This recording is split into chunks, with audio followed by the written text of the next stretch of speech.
जय माँ बगलामुख जय निवासिनी, जय श्री श्याम। आज का दिन बहुत मेन है। आज तो मैंने सुबह अभी बस पहले नहा धो के पूजा किया, क्योंकि हमेशा मेरी आदत थी कि सबसे पहले उठ के पूजा पाठ करके उसी पानी से नहाना धोना करती थी। लेकिन आज ऐसा था कि कामाख्या की तैयारी भी करनी है, ये भी है, और मेरे बेटे की इच्छा है कि मम्मी आप नहीं पहले नहाओ बाद में पूजा करो। मतलब एक्चुअली जो पानी हम फूँक के रखते हैं, इससे मैं एडवांस में पानी जमा करके रखती हूँ कि उससे नहाना, बंदिश करना, सब करना। और आज मेन बंदिश करनी थी, क्योंकि अब कामाख्या की यात्रा शुरू होने वाली है। तो आज सबसे पहले मैंने घर की बंदिश की, सब जगह की बंदिश की, पूरे रास्ते की बंदिश की। मैंने सबसे पहला काम अपने श्याम बाबा की अर्जी बांधी कि श्याम बाबा अब आपको मेरी पूरी यात्रा का कारभार संभालना है। मेरी यात्रा का कारभार संभालो, मेरे बच्चों का कारभार संभालो, मेरे जितने भी यूट्यूब सब्सक्राइबर हैं उन तक कोई नहीं आए। जिस तरह से बीच में लोगों ने मेरी मेरे शंकर भाई, मेरी बा को लकवा मरवा दिया, मेरे शंकर भाई की तक वार करने की कोशिश की, मेरे पंडित से तक वार आने की कोशिश की। मतलब जो लोग मुझसे जुड़े हैं उन सबको परेशानी में डालने की कोशिश की। हालांकि किसी का भी कुछ बिगड़ा नहीं, लेकिन जितने लोगों ने बिगाड़ने की कोशिश की उनको भी आप देखना।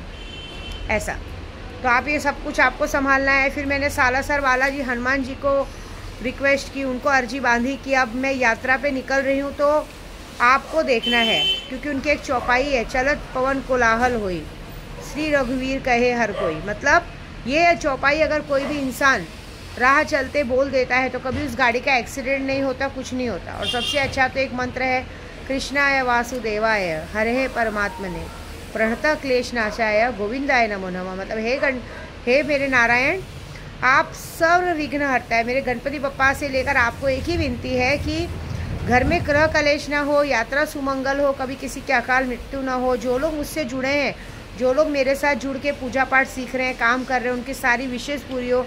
जितने लोगों ने लॉटरी में नाम डाला है उन्हें भी एक शक्तियाँ हासिल हो, सारी चीज़। और ये जो मैंने सच्चे मन से कामाख्या की पूजा, कामाख्या की यात्रा शुरू करने जा रही हूँ, उसे निर्विघ्न तरीके से आप पूरा कीजिए। कोई दुख तकलीफ नहीं है, क्योंकि ये यात्रा किसी के लिए बुरे कामों के लिए नहीं है, किसी को सबक सिखाने के लिए नहीं है। देखिए, हम पूजा करते हैं, अगर कोई हमारे साथ गलत करेगा तो भगवान उन्हें खुद सबक सिखाएंगे। हम सबक सिखाने वाले कौन होते हैं? हम तो बस ये यात्रा इसलिए कर रहे हैं कि हमारी यात्रा में कोई विघ्न ना आए। और जितनी यात्रा कर रहे हैं, सिर्फ मैं ही नहीं, मैं ही अरबों खरबों ना बनूं, बल्कि जो भी मुझसे जुड़े हैं वो भी करोड़पति तो बन ही जाएं। ऐसा इलेक्शन आ रहा है बीएमसी का, तो भाई सीधी सी बात है, कहते हैं ना हमारा राम मंदिर अच्छे से बन जाए करके कामाख्या में ही बहुत सारे कहते हैं ना भैंसों की बलि दी गई थी कि कोई प्रॉब्लम ना आए। उस तरह से इसी तरह से अब विद्या देवी की ये लास्ट पढ़ाई है। कहते हैं ना एक इंसान की बीकॉम या इसकी पढ़ाई होती है, बीए पास होते हैं, तो ये पूजा पाठ की भी एक लास्ट पढ़ाई। इस पढ़ाई के बाद हमें सांसारिक जीवन से कोई लेना देना नहीं रहेगा। हम सब काम में, पूजे पाठ में बिजी रहेंगे, लोगों के लिए काम करेंगे, लोगों के लिए अच्छा करेंगे। इससे तो देखिए मैं लोगों को सिखा रही हूँ। मैंने अपने 200 लोगों को जो काम सिखाया वो निस्वार्थ मन से, वो कोई नहीं सिखाएगा आज की तारीख में। वो वही जान सकते हैं कि जो मैंने उन्हें सिखाया है, और उन्हीं को सिखा के उन्हीं को कारभार सौंपा है क्या पूरे रास्ते का कारभार आपको देखना है। उसके बाद मैंने ओम श्री बन्ना का मैंने अपने घर में, देखो एक छोटी सी बाइक होती है, बुलेट राजा बोलते हैं उनको, बुलेट को रख के उनकी पूजा की जाती है। तो मैंने ओम श्री बन्ना को कारभार सौंपा है मेरे घर का, कि आपको मेरे घर का कारभार संभालना है, मेरे बच्चों की देखभाल करनी है। जब तक मैं नहीं आऊँ तब तक मेरे बच्चों की देखभाल करनी, मेरे परिवार की देखभाल करनी है, इस घर की देखभाल करनी। इस घर से एक भी सामान चोरी ना हो।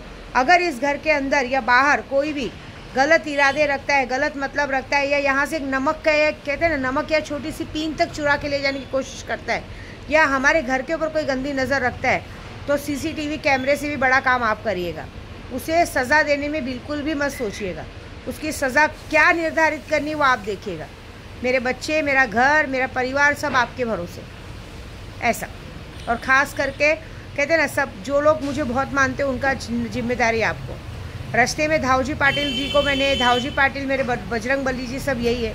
कहते हैं ना ओम हनुमते रुद्र अवताराय सर्व शत्रु संहारनाय सर्व रोग हराय सर्व वशीकरणाय श्री रामदूताय स्वाहा। हे रामदूत, हे हनुमान जी, आप मेरे स्वर रक्षा रास्ते में कीजिए। हमारे साथ जो 3 गाड़ियाँ जा रही हैं, जो हमारे साथ लड़के जा रहे हैं, उनकी रक्षा कीजिए।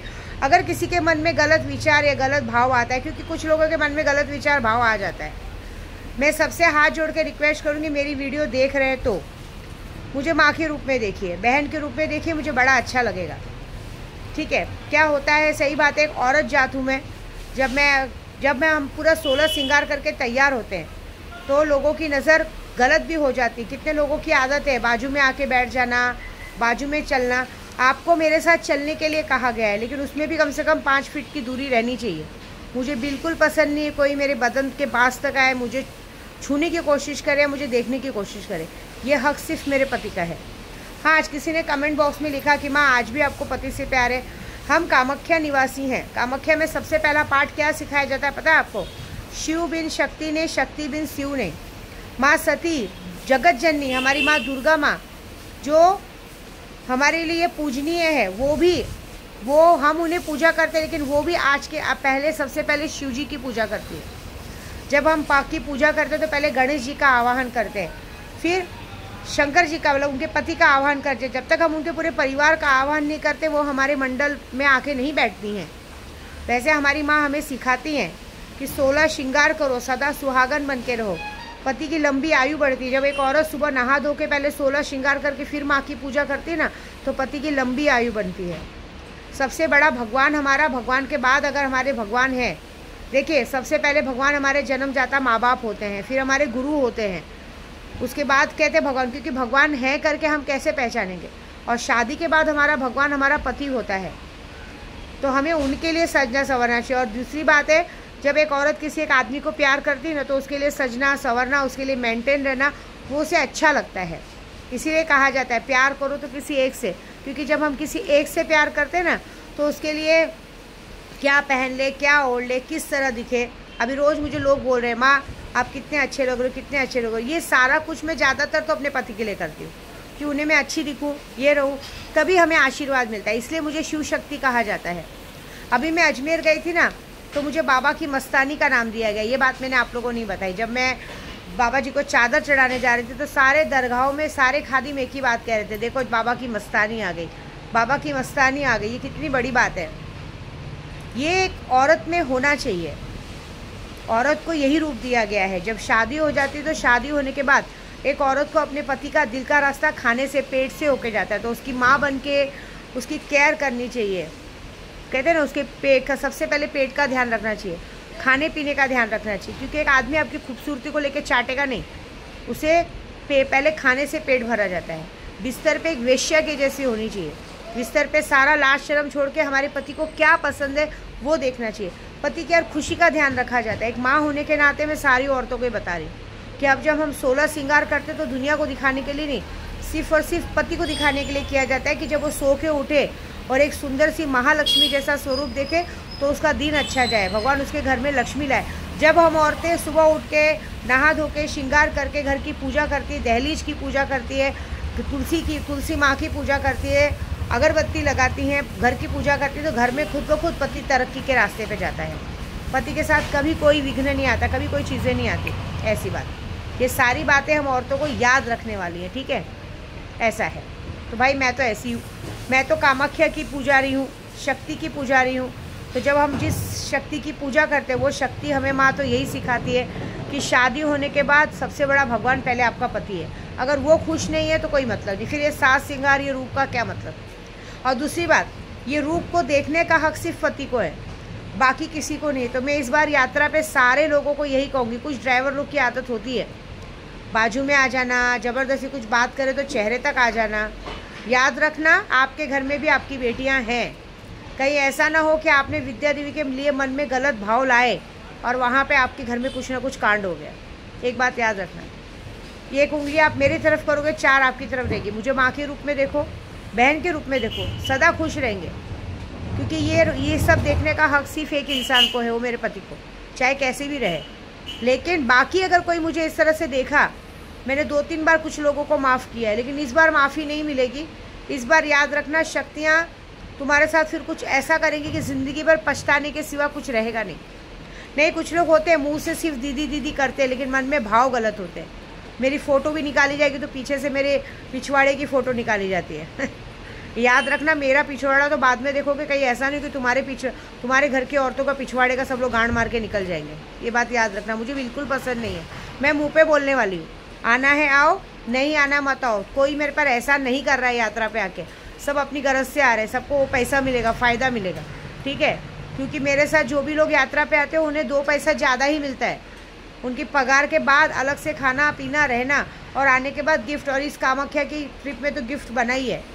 पिछली बार भी मैं कामाख्या के ट्रिप में गई थी, जो मेरी कामाख्या की बड़ी ट्रिप थी, पूरा करने पे मेरे ड्राइवर लोग को 20-20, 10-10 हज़ार रुपये अलग से दिया था, पगार से अलग। और इस बार भी मैं देने वाली हूँ, इस बार भी मैं एक ड्राइवर लोग को बोलूँगी नहीं, लेकिन अच्छा खासा गिफ्ट दूँगी, ऐसी बात है। तो मर्यादत रहा, मर्यादा में रहोगे तो अच्छी बात है, नहीं तो एक बात याद रखना, विद्या देवी काली माँ का रूप भी बनना जानती है। मुझे बहुत बुरा लगता है, मैं आपको सच बोलूँ, मुझे ना इचिंग महसूस होती है जब कोई इंसान मुझे गलत भाव से देखता है या मेरे पास में ज़बरदस्ती आने की कोशिश करता है ना, तो मुझे फिर उस बात के लिए गुस्सा आता है। उस बात के लिए मैं कभी कभी अपने पति से भी झगड़ा कर लेती हूँ कि आपको बोलने नहीं होता है, कहते बोलते मैंने देखा ही नहीं तो कैसे बोलूँ मैं। तो एक बात याद रखना, मैं एक औरत हूँ और मैं अपनी स्वरक्षा करना अच्छी तरह जानती हूँ। मुझे ये बिल्कुल पसंद नहीं को कोई मेरी तारीफ़ करे। देखिए यूट्यूब पे भी अगर कोई मुझे तारीफ़ करता है, फेसबुक पे आज आप बहुत स्वीट दिख रहे हो, ये दिख रहे हो, मैं नंबर ब्लॉक कर देती हूँ। ये सब तारीफ़ करने के लिए भगवान ने पति दिया है, ज़रूरत नहीं किसी के मुँह से तारीफ़ सुनने की, ठीक है। आपका जो काम है आप लोग बस वही करो, ठीक है। जय माता दी।